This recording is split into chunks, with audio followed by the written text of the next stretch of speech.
Irie Jam. This morning, we are being joined by Ndaba Mandela, who is an author, speaker, entrepreneur, and political consultant. He's the grandson of Nelson Mandela and the son of Makgatho and Zondi Mandela. He is dedicated to preserving and promoting his grandfather's legacy. Ndaba is the co-founder and chairman of both the Mandela Institute for Humanity and the Africa Rising Foundation, which aims to change the global narrative around Africa through media, art, and youth engagement. Ndaba has served as vice president of the Pan-African Youth Council, working alongside the African Union. He is also the longest serving global ambassador for UN AIDS, driven in part of the loss of both parents to HIV/AIDS. In 2018, he published his memoir, Going to the Mountain: Life Lessons from My Grandfather, Nelson Mandela, offering personal insights into the life and teachings of Nelson Mandela. That same year, he joined Prince Harry and Sir Elton John in launching a global HIV/AIDS awareness campaign. Ndaba Mandela continues to advocate for African empowerment, youth leadership, and global health awareness. Irie Jam Radio, let's give a warm welcome to Mr. Ndaba Mandela. Ndaba, good morning to you, sir. Good morning, good morning. How are you today? I am amazing. How are you? It looks warm where you are. Although it's officially winter, we are very lucky that we have the African sun, just above our heads every day to enjoy. Wait, the season that you're in right now is winter?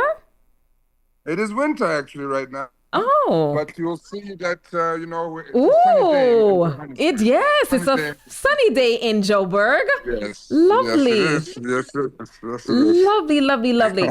So, Ndaba, before we start out in our interview, I want to ask you about how you're feeling in and around what's happening with the Afrobeats movement.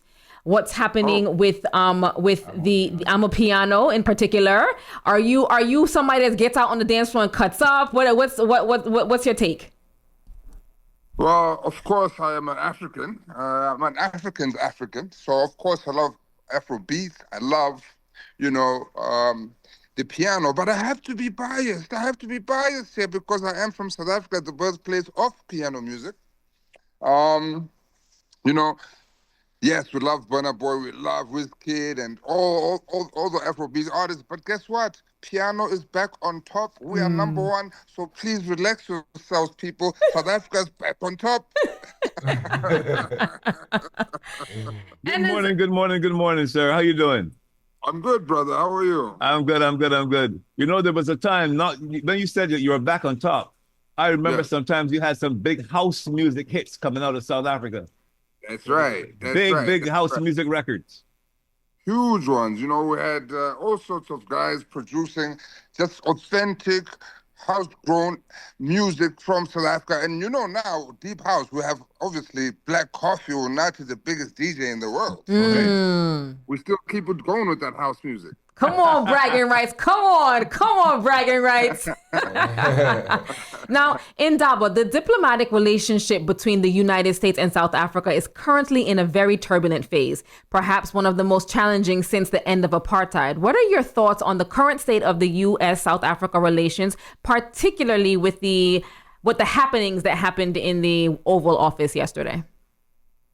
Well, the world in general is experiencing turbulent times. And of course, I do have to be honest and say that this turbulent relationship that exists between our two countries, South Africa and the USA, is really caused by one party, and that is the American side. You see, the American side, let's be honest, one of the reasons why Trump expelled the South African ambassador from the US and the diplomatic corps of the United States is because we were the first country to actually take Israel to the ICC for genocide that they were creating against the people of Palestine in the Gaza area, So for us, we can see that he is basically showing allegiances to Israel, and you know how they are. They are so vengeful, revengeful. They always want to make sure that they hit back. So That was, for me, as far as I'm concerned, really to punish us because we were the first country to take them to the ICC. And from then, the relationship become worse and worse and worse. Now, a recent article mentioned that President Trump's executive order offering asylum to white South Africans, particularly Afrikaners, over land reform laws has been a major point of contention. From your perspective, how is this policy perceived within South Africa, and what impact does it have on the country's efforts to address historical inequalities? Well, let's be honest. The only policy that has been initiated is called land appropriation without compensation. Now, let's all be honest. That land is land that was taken by the white settlers from black people. So it's really a historical thing to try to say we need to redistribute our land. We need to be more equitable with our land and make sure that the people of this very land, the natives, so they call us, can enjoy in the fat of the land. So South Africa is a country where the majority of the people are 87%, and only 13% of the population of South Africa actually are white people, and yet they control up to 85% of the population. So these numbers actually just don't make sense, and they're not sustainable at all.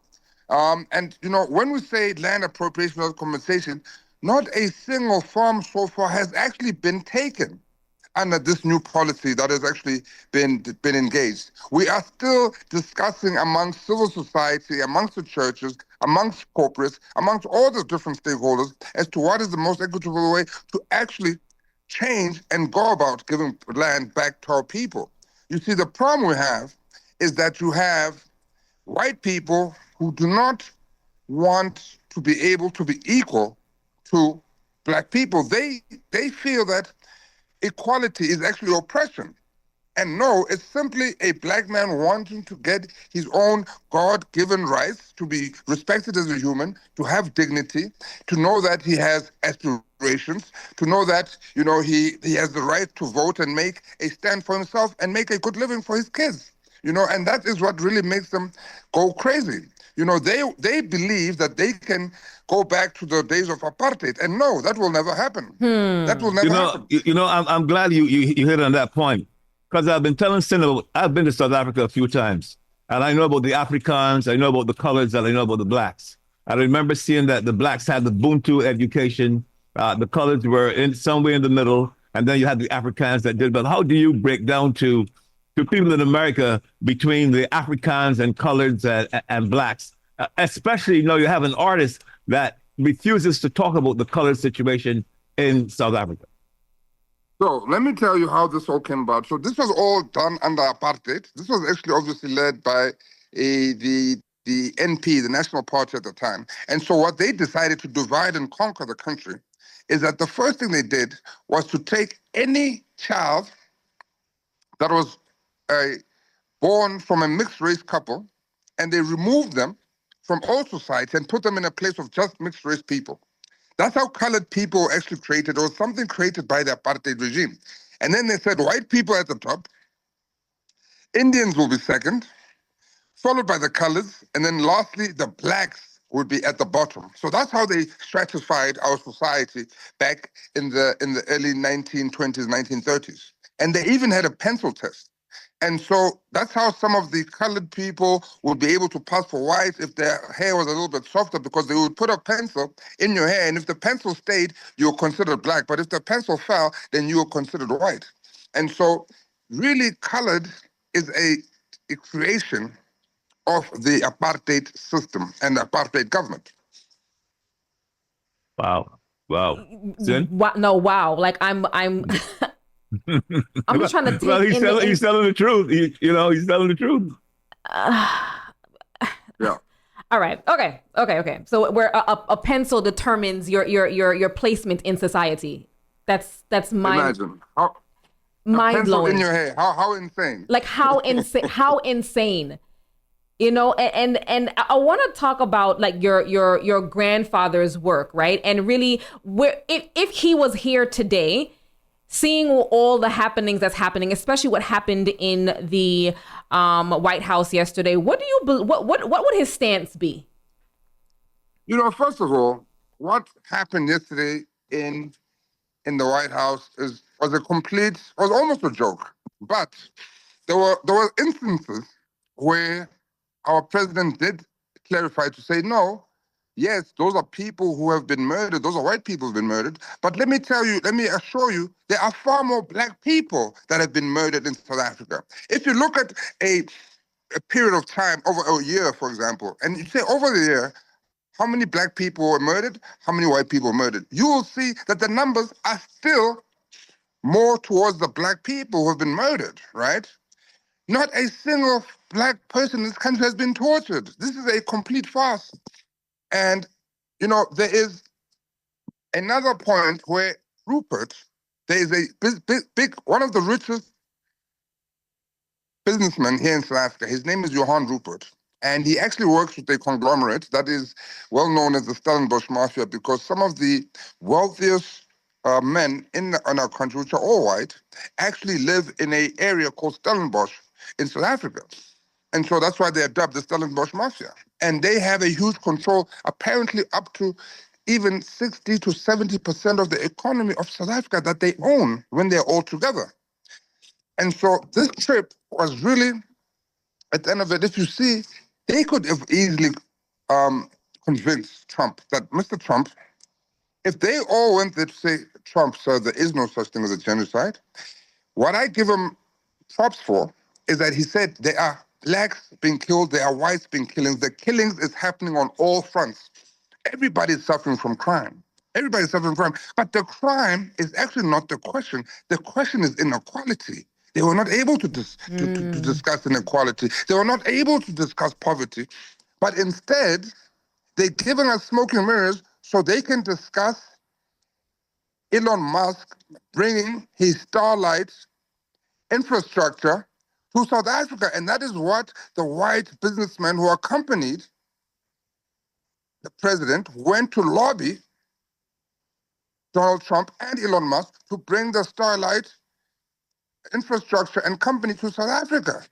That is the truth of the matter, ladies and gentlemen. Wow. So you're telling me when I come to South Africa and I go to Stellenbosch for wine, Senator love this, you go to Stellenbosch, to the winery in Stellenbosch, is it connected to the same top tier of white South Africans that you were talking about? 100%. It is all the white top tier, the elite of South Africa. And if you notice, this is also the oldest place where they started to grow wine and have the wine country. It is the oldest part of the country. This is also the wealthiest part of the country, you see.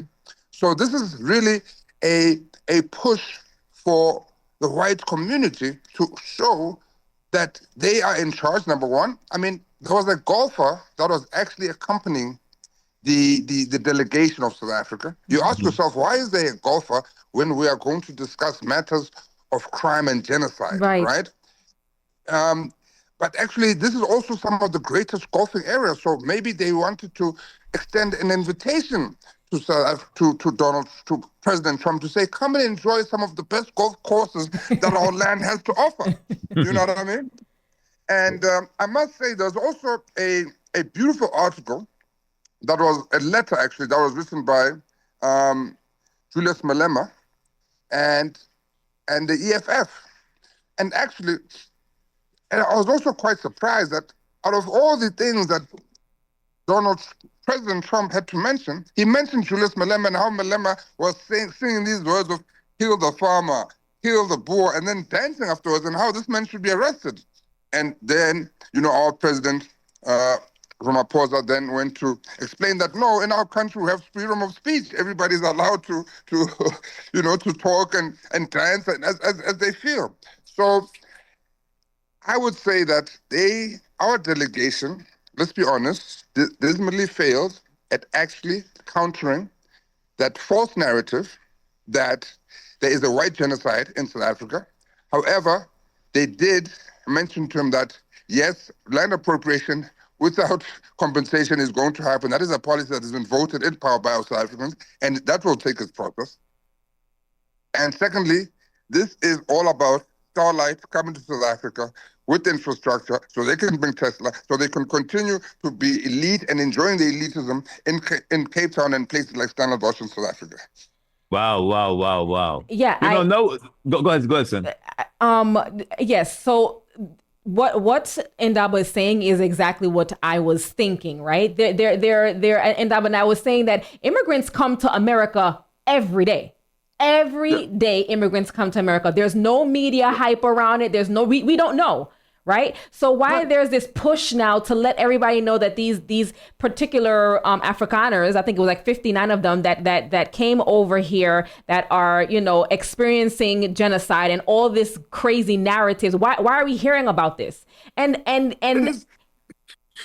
you know, it's It is go ahead, go crazy. ahead. Go ahead. Yeah, it's you saying 59 59 Afrikaners. There are literally thousands of Haitians still going into America on a daily basis. Thank you. Thousands. I'm talking about 5, 6, 7,000 a day. Thank you. He's riled up. No, Yeah. thank you. No, I'm gonna run up a little bit more.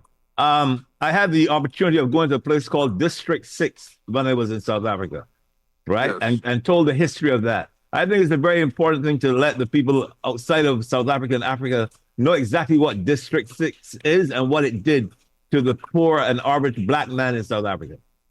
So District 6 was actually a place in Cape Town where the learned, the cultured, the musicians, you know, the journalists, people of the colored and the black people would come together. They would mingle, they would talk, they would discuss obviously politics of the day, but it was really some of the most talented and some of the progressive thinking people of the black community. And what the Afrikaans apartheid government did was that no, this area cannot continue. So therefore, they literally took away everything and removed all the black people there, right? And they said, sorry guys, we're taking over this land. We don't care where you go, but by this date, we need all of you to vacate. And on that date, they literally came with bulldozers and crushed that whole place and destroyed a whole historical place for black people. and And the Ndaba, black people had nothing. They had to move on without, they didn't give money to say, oh no, move to this area, or no, we're gonna build houses to this area. They literally destroyed the area and left them just like that to fend for themselves and said, sorry, we're taking over this area. now your grandfather was the chief negotiator for the ANC during the talks to end white minority rule. Can you share any insights into the challenges and triumphs of that period, perhaps through your grandfather's reflections or your own observations of that era? You see, that era was a very tough era because my grandfather, as you know, he was arrested in 64 and he only came out of jail in about 1990. So, you know, he had to negotiate from behind bars. And one of the things that he actually started before he went to jail was that they felt continuing a unarmed struggle, continuing peace in light of them being met with brutality, savage attacks on an unarmed and defenseless people, that they needed to take arms against the apartheid era. And then my grandfather went into hiding, and he actually did 6 months training in Ethiopia. He did 6 months military training in Algeria, and then came back and became the leader of the MK, which was the military wing of the ANC. And they were basically sabotaging the infrastructure of the apartheid government. So they would bomb power lines, they would bomb the communication stations, and then they broadcast so they could obviously stop the apparatus. But you know, it was a very difficult time because there was hatred, there was distrust on both sides. But one of the things that my grandfather was able to really do was that they tried to actually release him early in 1986. And he said he would never be able to go out of jail if his whole party was not able to go out of jail. So he was able to then make sure that all the liberation movement parties that were banned were all actually exonerated and came out in 1990 when he was released. And then they had a step-by-step way to release it, right? But yeah, it was a very difficult time indeed. In You today's global, know, go ahead, David. No. Go ahead. Go ahead. In today's global climate, where we see divisions and conflicts in various parts of the world, what aspects of South Africa's journey towards reconciliation and forgiveness do you believe offer valuable lessons for other nations or communities facing deep-seated strife? You see, one of the things that the reconciliation was able to do, it was able to put together the perpetrators of apartheid together with the victims of apartheid. And so people could find a way to get closure.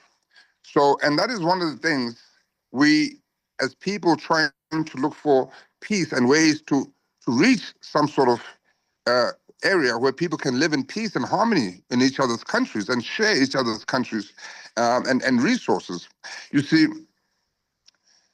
one of the things that has to take place is that people have to acknowledge the facts of what has taken place in history. So people got the opportunity to sit with their perpetrators to say, but why did you kidnap my son? Why did you torture my husband? Why did you rape and why did you kill, right? And then the victims were given, the perpetrators were given an opportunity to then be able to divulge the truth without getting punitive measures. So they would be granted amnesty, provided they would then come out with the truth.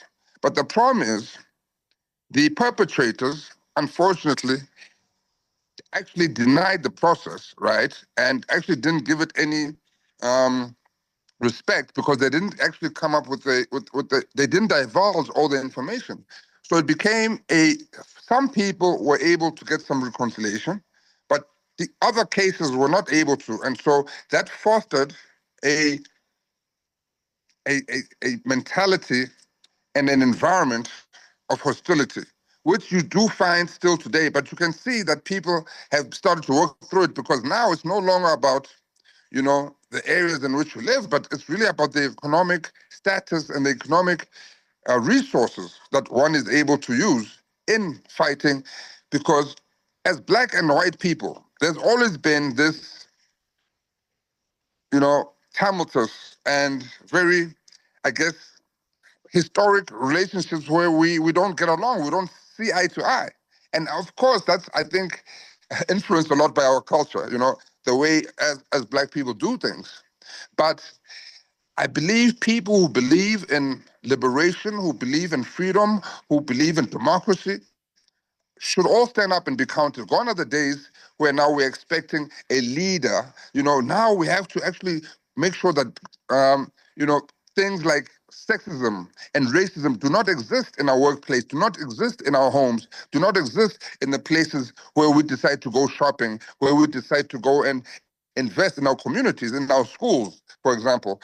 So really, it's about giving an opportunity to people, those who have been transgressed, to really acknowledge the facts, to say, no, June 19th did exist. There were over 100 people who were killed, who were put in a, mass grave, for example. We need to acknowledge those facts in order for people to move on. Crime is a big thing all over the world. And I know that there's some things going on in South Africa where crime is concerned. I remember one time reading an article where it says that under apartheid, you had kids of persons who participated in the apartheid in the South African movement that went to other countries and were able to get education. And Yes. and the local guys that were in South Africa, they stood there, they were able to go anywhere, and now they're concerned that these guys who are African, who are the fathers and sons that fought along with your grandfather, but Yep. at this point in time, they feel that they have not been given just. So they're still fighting for South Africa, but there's a set of people, maybe very much like you, that didn't have to come up in a certain area or a certain place, that they now are fighting to fend for themselves. Yes, that is unfortunately very true. Many of the young people who fought for our freedom in South Africa did go train, not just in Angola, not just in Ethiopia, but some even went to China, some even went to Russia to get training. And when they came back into our country, they were treated like second-class citizens. And that, I can only blame on the government of South Africa, because we, the ANC, were able to then take over government. And so those people should have been looked after. Those people should have been given either other training and skills in order for them to be able to reconnect and reintegrate into our society. And those things would never happen. I mean, it's similar to many of those military people who joined the army in the U.S. who went and fought in Vietnam, and some of them even lost limbs and all kinds of things, and they came back and they weren't able to be reintegrated properly into society where they can be able to be given an opportunity to earn a living and provide a well-being for themselves and their families.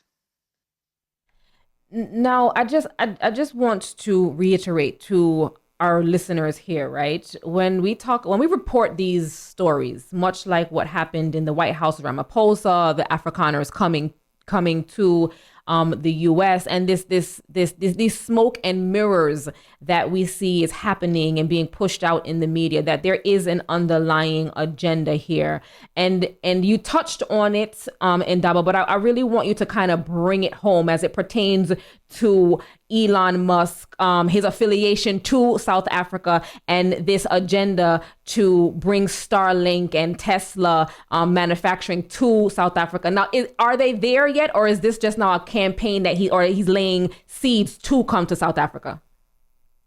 So I'm actually in a bit of a privy position to tell you that the money that was used to actually buy Tesla was actually stolen from the South African government before Nelson Mandela became president. So when Nelson Mandela was released in 1990, and by the time when we went to elections in 1994, the Afrikaners and the former government employees stole billions of rands from our government. And some of that money was because Elon Musk's father was actually a government official.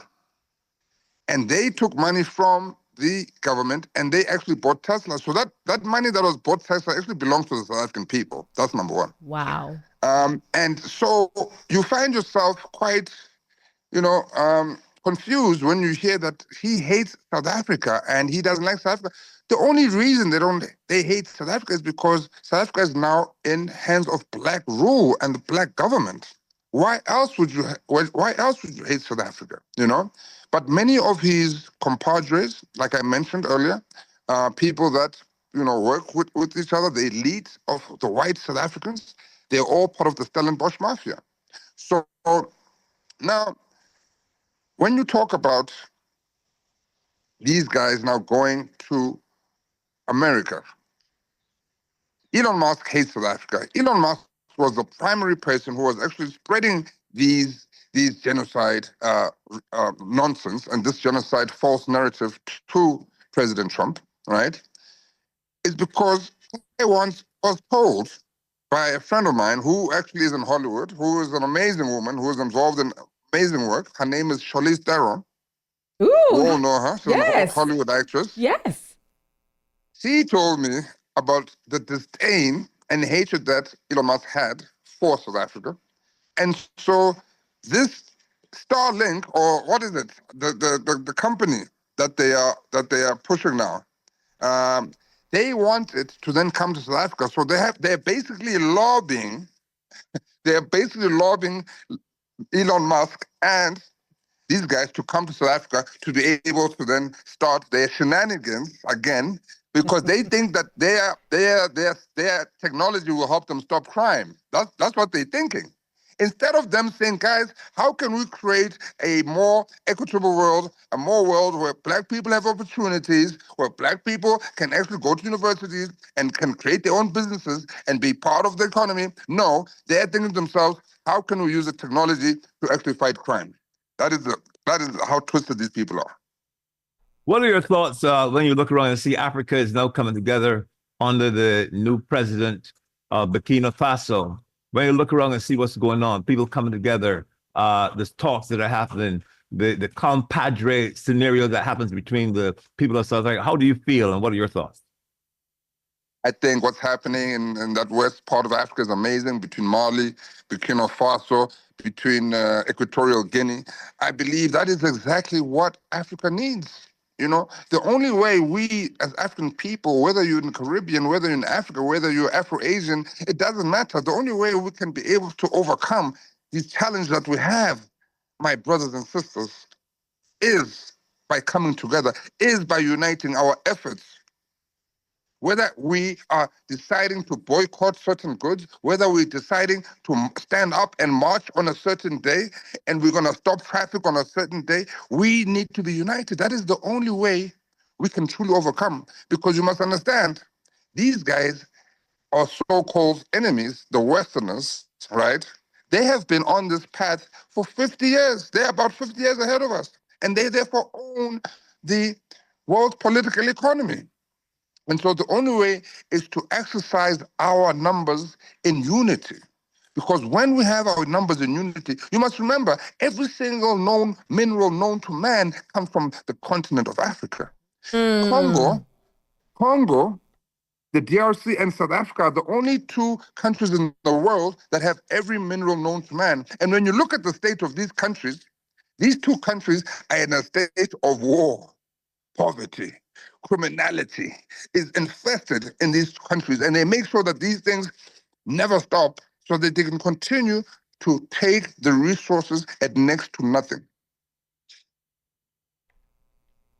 We need more So time. we need to Ndaba. come together, ladies and gentlemen. We need to come together.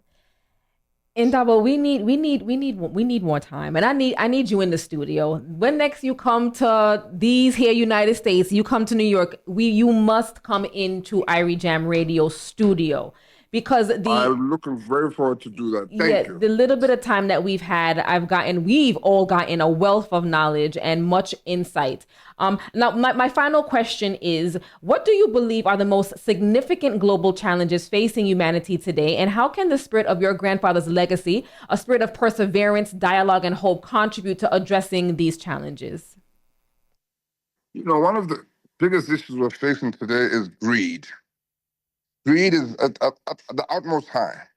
You know, the isms that we talk about, you know, the chauvinism, the sexism, all the isms, right, that discriminate, and they show bigotry, and they show, you know, people who just don't want to have empathy. And it's really what is killing our world, because at the end of the day, ladies and gentlemen, we need to understand is that we share one common destiny as humanity, no matter what color you are. And it's as if the world now is more divided than it has ever been before.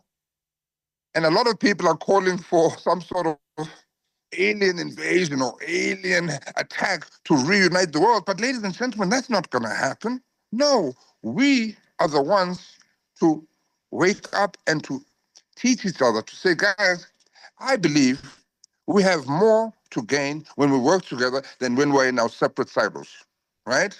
When we come together, we're able to break down the weaknesses that we have, because everybody has weaknesses, everybody has and strengths, right? So we're able to bolster the strengths and get rid of our weaknesses. And each people's differences will enable us to overcome our own personal challenges. Some of us have challenges of finance. Some of us have challenges of running the upkeep of our home, you know? Some of us have all kinds of challenges. So when we come together and we learn to work together, this is the only way we can really overcome and make people understand it is not a competition between me and my neighbor. The only competition that you have is really yourself. If you are doing better than last year, then guess what? You are doing a lot. You are doing yourself, you deserve to dust your shoulders off. You deserve to give yourself a round of applause. As long as you're putting food on the table, taking care of your kids, what happens outside the house is not relevant. The most important thing is that you're at home, your kids are growing, they have what they need to be nourished, to be fed, and for their brains to develop, and that's it. Everything else is a plus. I like that. I'm curious, does the Bafokeng tribe still exist, the Bafokeng tribe? Of course, they are one of the richest tribes in the world, right? On the continent, in the world, because so they lie on a platinum belt. So they, you know, and you know what's so crazy?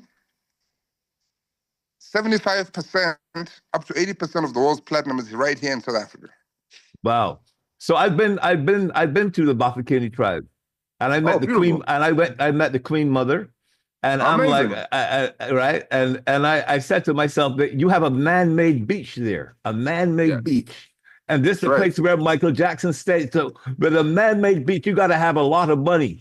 And what That's right. they do not sell their land. They only lease their land for 20 years, 30 years, 40 years, 50 years. And when it's finished, they get it back. And they got the oil, they got the stuff, and they were able to work it. And why can't the example of the Bafokeng tribe, which is the richest tribe in the world, why can't that be duplicated in other places in South Africa? Well, the problem is because of resources. Everything boils down to resources, my friend, unfortunately. You see, because they have so much money, that money has somewhat united them. But when you look at other tribes and other kingdoms, they do not have half the resources that they have. So basically what ends up happening is that those people end up fighting for the little that they have. And yes, they should be fighting to unite to get that. So let me give you an example. So you have the Zulu nation, which is one of the biggest nations, the biggest kingdoms, right? Mhm. That was headed by Shaka Zulu. They receive about 100 million rand subsidy from the government every year to the king, directly to the king for him to run his nation. Now, every other kingdom in South Africa only gets about 10 million. So you see there's a huge discrepancy, and some of the smaller kingdoms have been fighting for them to all be recognized in the same way. So the more resources you have, the less chance that they'll be fighting. The smaller resources there are, people will be fighting tooth and nail for every little bite they can find. Man, you got to come back. We got to be able to interview you for a whole day, for a whole show from 6 a.m. to 10 a.m. because I got questions. You know, like when you talk about but I call myself AKA Shaka Zulu, and when I met King Goodwill. That was a good one. That was a good king. He was a good king. So he was very nice to me. But you know what? We want to do some tours and come to South Africa again. And all these things we talked about Stellenbosch. I sat in Stellenbosch many times and never thought that it was run by these rich white people, you know. But it is a nice place though. Beautiful place, and you must visit it, and you must taste the velvet, smooth wine that they have. I mean, these are some of the best wines in the world. Wow. So you know what? We got a lot to look forward to when we do our trip to South Africa. This gentleman is a class act, knows what he's talking about, and we look forward to seeing you down there. Thank you very much. I look forward to hosting you when you come to our beautiful country. Have a beautiful day. Thank you so much, Ndaba. We wish you all the best. And again, as David said, when you come, well, I'm inviting you to come to New York. Come sit down with us in the New York studios. Hold on, Malo, hold on a second. Does he look like Bobby Clark a bit? Are you seeing Bobby Clark here? I don't see Bobby Clark. You don't see Bobby Clark a bit? You look like Bobby Clark a bit. You got a little Bobby Clark beard. That's it. And Ndaba, when you do come, I'm going to ask you to bring me some of that smooth wine that you're discussing, okay? Oh, yes, definitely. I'm going to have to bring you some of that because a lot of people don't know. You know, they're always thinking about France. They're always thinking about Napa Valley. Yes. No, ladies and gentlemen, the difference between South Africa and the rest of the world is that South Africa is the only developing nation, some say third world, where you can live a first world lifestyle. You can live a developed world lifestyle paying third world prices. That is why our wine is so delicious because it doesn't have to cost you $80. Our bottles can cost you $20, but it tastes more delicious and more luxurious than the one you bought from France for $150. Right. So there you go. My Irie Jam listeners, we need to get on South African wines because they are delicious and luxurious. Yes. And Ndaba, thank you for taking the time to be with us here on Irie Jam Radio. You are our welcome guest. We invite you to come up to New York whenever you are here. Come up and let's have a conversation. One more thing before you go. Where's Mandela? I used to know Mandela. So that's my brother. That's my older brother. That's your older brother. So me and Mandela partied many nights. Oh, nice. He used to be a party animal. That's for sure. So he's now a married man. He's a married man now. He's become a Muslim. Okay. And what about ZZ? ZZ? There's a lot of Z's. Which Z's? there's Zonda, there's Zanani, there's Zanani. I think she passed away. I think no. Oh, Zolega. Oh no, that was my sister. Oh my God. That's her sister. That was my favorite cousin. Yeah, she's my cousin, but of course, you know, Okay. in our culture, sisters, cousins, all the same thing. Okay, man. Well, thank you, Ndaba. Thank you for taking the time, and you have a home here at Irie Jam Radio. Enough love. Appreciate it. Enough love. Much love. All right. There you have it, people. That was the grandson of Nelson Mandela, Ndaba Mandela, joining us here on Let the Cocks Crow on Irie Jam Radio. Our aim is to always, yes, bring you the entertainment, to bring you the vibes, but to also to inform you, right? And to educate you and to educate all of us on where we stand as a people and how we can shift ourselves forward and move ourselves forward. Irie Jam.